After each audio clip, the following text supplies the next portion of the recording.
right, back home we of course saw those numbers coming out from Suzlon. Like we said, we are going to connect with the management and get more perspective on that. But just some of the headline figures that we saw, profit came in at nearly 1100 crore rupees, income meanwhile at 1008 crore rupees. We saw an exceptional income of 1922 crore rupees.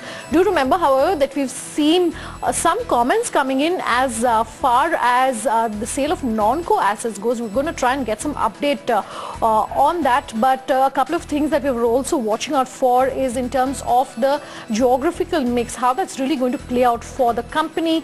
Also the product mix of the company, you know, we're keeping an eye on how much that has really contributed. Remember, they had a consolidated order book of nearly 46,000 crore rupees.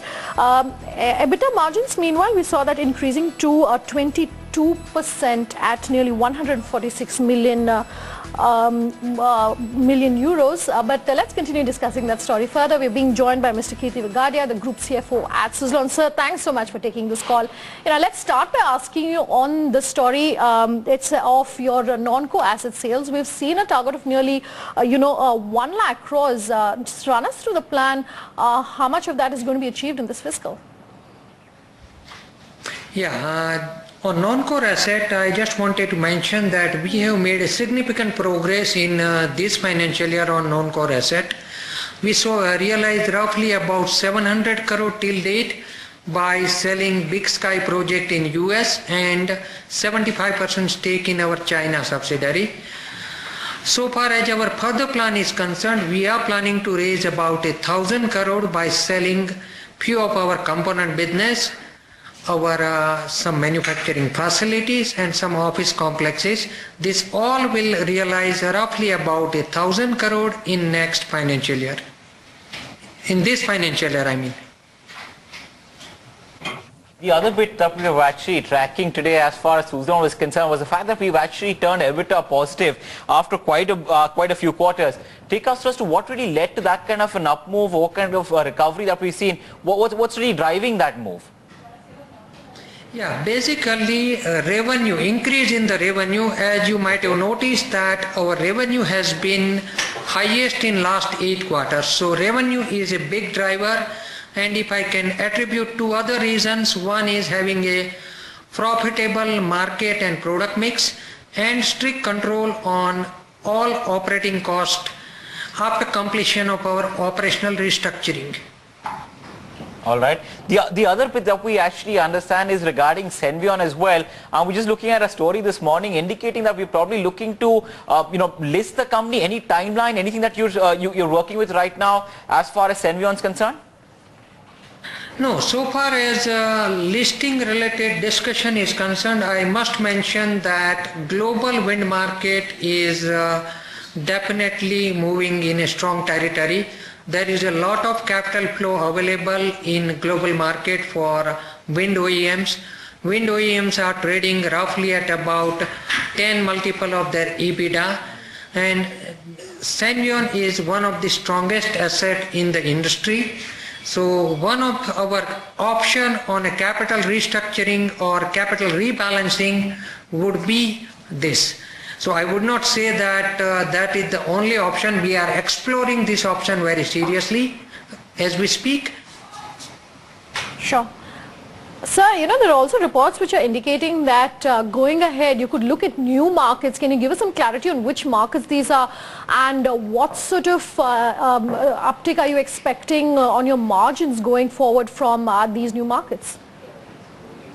First of all, on a market front, Suzlon being a global company present across about 32 markets, and within 32 markets we are fairly strong on few markets like India, which is our home market, Germany, France, UK, Canada, Australia and US. These are our strong markets where we are either number 1, 2 or 3 in all those markets.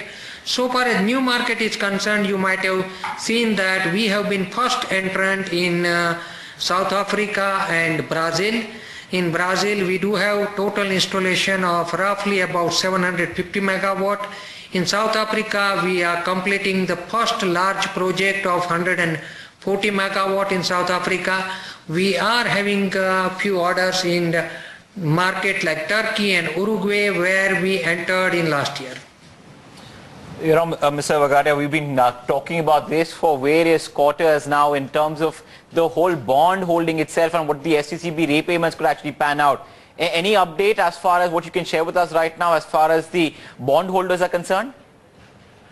Yeah, on FCCB, as you rightly mentioned, that we have been in a constructive dialogue with bondholders for about last many months now, and last month we have concluded our discussion with ad hoc committee of bondholders for a cashless restructuring of our bond, which will push our liability by 5 years, and it will become matured in July 2019 per se.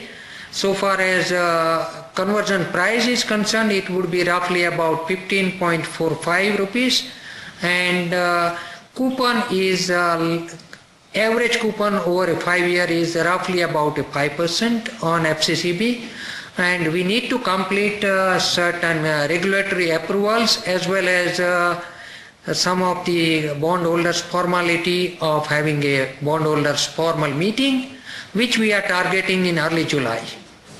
So in fact, reports are suggesting a date for that bondholders meeting, 9th of July is what we're picking up. Are you confident that the necessary approvals that you're looking at will come through? Correct, it is 9 July. So you're confident that, you know, that proposal which you're talking about as far as conversion of those bonds will happen on the 9th? Confident because what we have agreed with ad hoc committee of bondholders that represent almost majority across all series. So let's talk about the outlook then, because you know FY15 itself is going to be pretty critical. I've been talking to a couple of the analysts. I was looking at the investor presentation as well. What are your top priorities when we talk about FY15?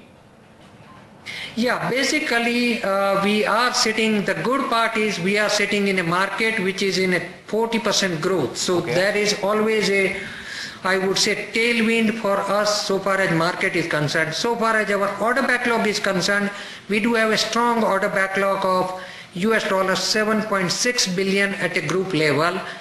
So three priorities which we have fixed for ourselves is a ramp up of a volume. Second is realizing the business efficiency at its fullest extent. And the third one is optimization of a capital structure. These are the three priorities we have set for ourselves. You know, the stock also has actually run up quite a bit. That's a 142% gain that we've actually seen on a 3-month basis, Mr. Vagadia, as far as Suzlon is concerned. The reason I mentioned that is there anything in the offing or in the near term right now in terms of fundraising activity? Are you looking at any kind of stake sale that could be, that could be looked at, looking at the way the prices are now quoting in terms of the share price? No, I would not just link share price movement with any capital things, because capital structure is always a long-term plan and that cannot be impacted by a short-term move in share price. Definitely we are continuing to do a right thing which is at a right time, but we will not be commenting on a share price, and just a share price movement would not be any decision about I would say capital raising. Yes, on a government side, definitely as a country we have a long-term stable government, and that is going to help us on prioritizing this industry.